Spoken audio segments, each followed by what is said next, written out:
आरक्षण की गड़बड़ी के मामले में 69,000 शिक्षक भर्ती पर हाईकोर्ट की लखनऊ बेंच ने फैसला सुनाया कि सरकार के द्वारा बनाई गई मेरिट लिस्ट रद्द हो और 3 महीने में नई मेरिट लिस्ट सरकार जारी करे। उत्तर प्रदेश सरकार ने भी कह दिया कि वो आरक्षण के नियमों का पालन कर नई लिस्ट जारी करेंगे। लेकिन हाईकोर्ट और सरकार के इस फैसले के बीच तमाम ऐसे नौजवानों के लिए भी खतरे बढ़ गए हैं नौकरी गंवाने के, जो इस 69,000 शिक्षक भर्ती में नौकरी कर रहे थे, बीते 4 सालों से नौकरी कर रहे थे। लेकिन अब अगर दोबारा मेरिट लिस्ट बनी और आरक्षण के नियमों के तहत जो कहा जा रहा है कि कुछ लोगों को बाहर किया जाएगा, कुछ को आरक्षण के तहत नौकरी मिलेगी, तो जो बाहर किए जाएंगे कौन होंगे ये अभी तो नहीं तय हो पाया। लेकिन जो लोग नौकरी कर रहे हैं, हर व्यक्ति डरा हुआ है। हम उन्हीं में से 2 टीचर्स हैं जो नौकरी कर रहे थे 69,000 शिक्षक भर्ती मामले में। दोनों ही पति पत्नी हैं, दोनों ने नौकरी कर रहे थे। शिवम, ये नौकरी आप लोगों ने कैसे शुरू की? और अब तो सरकार कह रही है कि हम आरक्षण के तहत नई लिस्ट जारी करेंगे, तो अब आप लोगों का भविष्य क्या होगा? सर, मैं शिवम इस समय सीतापुर में पोस्टेड हूँ। 2018 में सरकार ने नोटिफिकेशन निकाला, क्या कहते हैं, ATRE मतलब असिस्टेंट टीचर रिक्रूटमेंट एग्ज़ाम का, और 2019 में जाके उसका पेपर हुआ और हम लोग उसमें क्वालिफाई किया और 7 दिसंबर 2022 को हमने, कहते हैं, ज्वाइन किया। तो उसके बाद से हम लोग आज हमको, कहते हैं, यहाँ नौकरी करते हुए 4 साल हो गया। और जब ये डबल बेंच का, कहते हैं, जल्दी ये जो डिसीजन आया है, और इससे हम लोग में ये उपापोह की स्थिति हो गई कि अब हमारा भविष्य का क्या होगा, आगे हम क्या करेंगे। आप लोगों को भी नौकरी जाने का खतरा? अभी सर खतरा है भी। ये अभी हम एकदम उपापोह की स्थिति में कि हमारा होगा क्या। सरकार ने कुछ, क्या कहते हैं, हम क्लियर ही नहीं किया कि क्या करना, कैसे क्या होगा। सरकार ने कहा कि हम लिस्ट रिवाइज करें। लिस्ट रिवाइज होती है तो उसमें किसकी नौकरी जाती है, किसकी नहीं जाती है, ये सब, क्या कहते हैं, सोच के हम लोग काफ़ी डरे हुए हैं।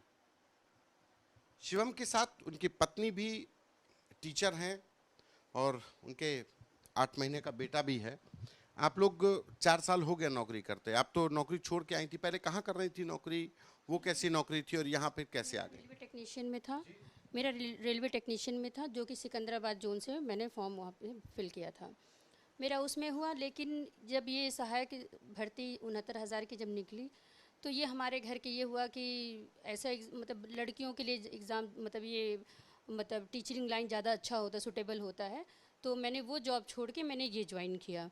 और मुझे ये नहीं पता था कि इसमें इतने सारे केसेस चल रहे हैं, और 4 साल नौकरी के बाद से फिर अचानक से double bench, high court double bench ऐसा डिसीजन ला रहा है कि आप लोग को नौकरी से निकाल दी जाएगी। जनरल जो है फिर से रिवाइज लिस्ट आएगी जनरल की।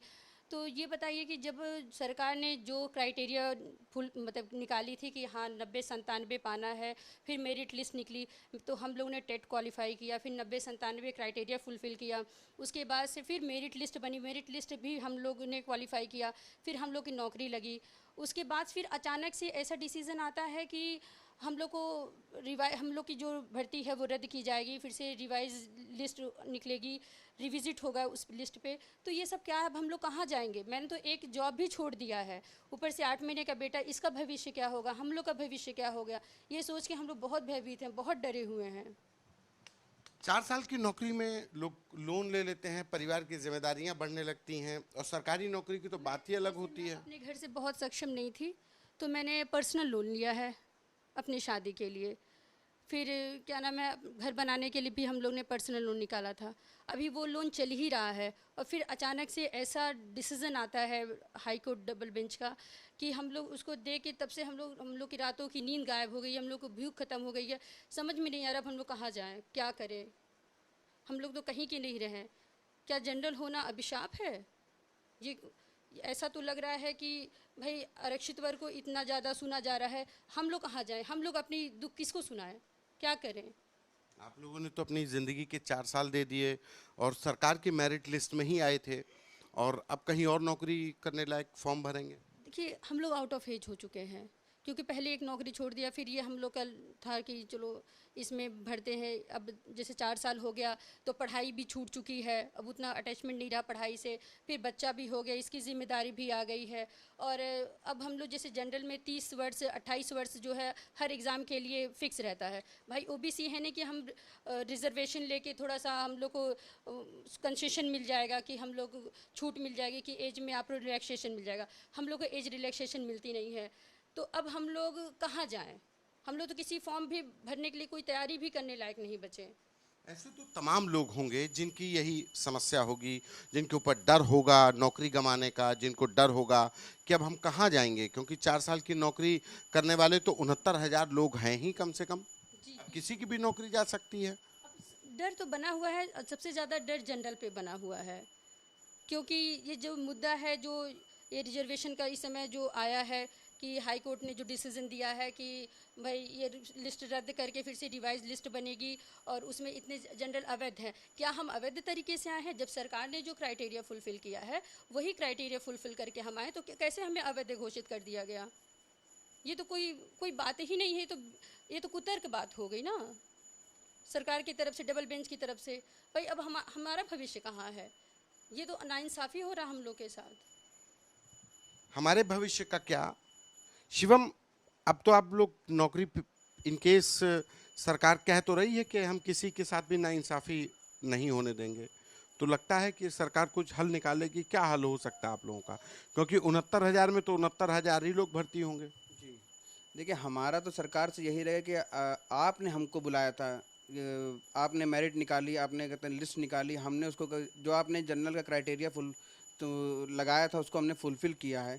और हम एक नौकरी, मेरी वाइफ का आपने देखा ही अभी, ये कहते हैं एक नौकरी छोड़ के आई हैं। हम लोग कहते हैं अब ओवर एज हो गए हैं, तो सरकार से तो हमारी यही मांग है कि हमको सरकार किसी भी तरीके से कोई ऐसा रास्ता निकाले कि कहते हैं कि सबका भला हो।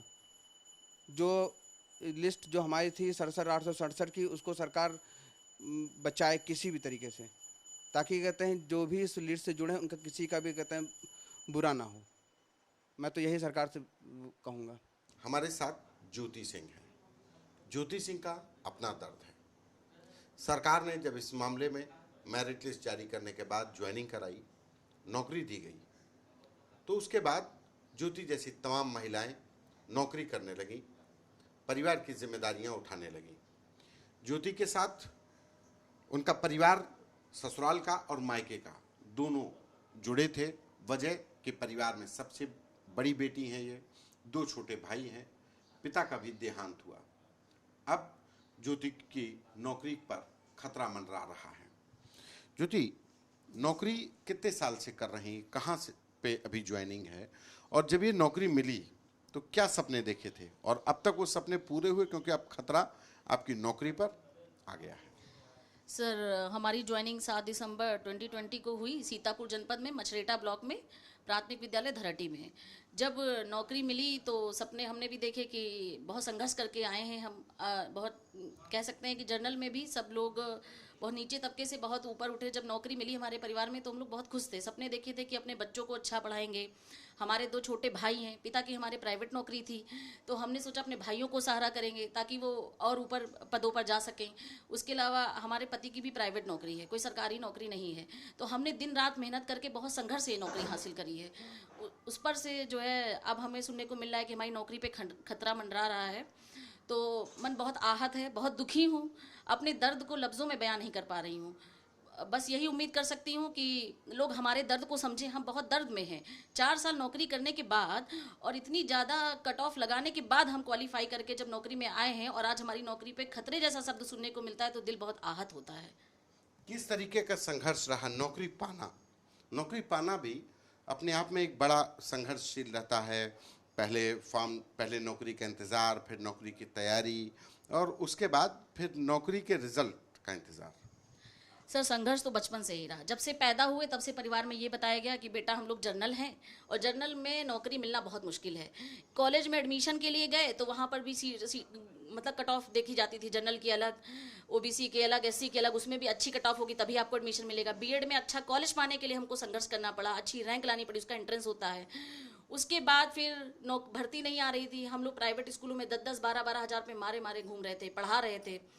मतलब इवन मैं प्रेग्नेंट थी और उसके बावजूद मैं प्राइवेट स्कूल में जॉब करती थी, बस इस उम्मीद में, और तैयारी भी करती थी रात भर जग के 3-3 बजे तक, कि क्या पता कि इस संघर्ष की एक रात कब हमारा भविष्य पलटे, कब हमारी नौकरी लग जाए और हम भी सुकून से अपने परिवार का भरण पोषण कर सकें। उसके बाद फिर जो है हमारा फॉर्म निकला। फॉर्म की फ़ीस बहुत ज़्यादा होती है जनरल वालों की। किसी तरह फॉर्म की फ़ीस का इंतजाम करके घर गृहस्थी से बचा के फॉर्म भरा। उसके बाद फिर उसमें यूपी टेट होता है क्वालिफाइंग। यूपी टेट का एग्ज़ाम में भी 90 नंबर चाहिए थे। 90 नंबर भी इतने आसानी से नहीं आते हैं, उसके लिए भी पढ़ना पड़ता है, बहुत मेहनत करनी पड़ती है।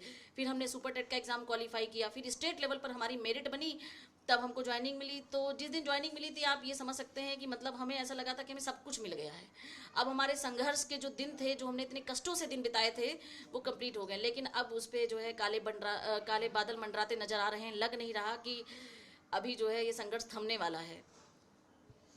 एक सवाल कि इस पूरे मुद्दे में 69,000 शिक्षक भर्ती में जो जनरल कैंडिडेट्स हैं, उनका कहना है कि डबल रिजर्वेशन का भी, और ये इस बात को लेकर के एक पिटीशन, जो 90 पिटीशन फाइल हुई हाई कोर्ट में, उसमें एक पिटीशन इस बात की भी थी कि SC ST OBC ने डबल इनको रिजर्वेशन दिया गया। ये क्या मामला है, कैसे रिजर्वेशन? सर, रिजर्वेशन की रही बात, हम किसी भी वर्ग का विरोध नहीं करते हैं, लेकिन इसमें देखा जाए, अगर आप देख रहे होंगे सब कह रहे हैं सब प्रताड़ित हैं। हमारी प्रताड़ना तो कोई समझ ही नहीं रहा है। डबल रिजर्वेशन का मामला ये है, देखिए जब हम पहली बार फॉर्म भरने जाते हैं तो जो हमारे सामान्य वर्ग के अभ्यर्थी हैं उनकी फ़ीस बहुत ज़्यादा होती है, और जो हमारे ST ST उनकी फ़ीस, OBC वर्ग के अभ्यर्थी उनकी फ़ीस कम होती है। चलिए वहाँ पर ठीक है, हमने दी फीस, हमने फॉर्म भरा। यूपी टेट में जब आता है तो यहाँ पे भी ये आरक्षण लेते हैं, ये उनको उम्र का आरक्षण मिलता है। हमारी उम्र निकल जाती है, अगर हमारी उम्र 40+ कैंडिडेट हो गया तो वो फॉर्म नहीं भर पाएगा। वहाँ पर भी इनको आरक्षण मिला। हमको 90 नंबर चाहिए क्वालिफाई करने के लिए, इनको 80 नंबर चाहिए क्वालिफाइंग करने के लिए। उसके बाद सर, फिर उसके बाद अगर हमने 90 नंबर पे क्वालिफाई कर लिया तो हमारा सुपर टेट का एग्ज़ाम आता है, और सुपर टेट के एग्ज़ाम में देखा जाए तो सुपर टेट के एग्ज़ाम में 97 हमारी कट ऑफ थी और इनकी 90 कट ऑफ थी। अब ये कह रहे हैं कि जो हमारा 97 और 90 ये जो है खाली कट ऑफ इसलिए लगाई गई थी क्वालिफाइंग। नहीं सर, ये क्वालिफाइंग मार्क्स नहीं हो सकते। जिस परीक्षा का 60% नंबर आपकी मेरिट बनाने में यूज़ होता है, अभ्यर्थियों की मेरिट में सुपर टेट के 60% नंबर जुड़ रहे हैं, वो क्वालिफाइंग तो हो ही नहीं सकता। इसका मतलब डबल आरक्षण आप दे रहे हैं। डबल क्या मतलब, किस आप आरक्षण मतलब किस पद पर आरक्षण लेंगे?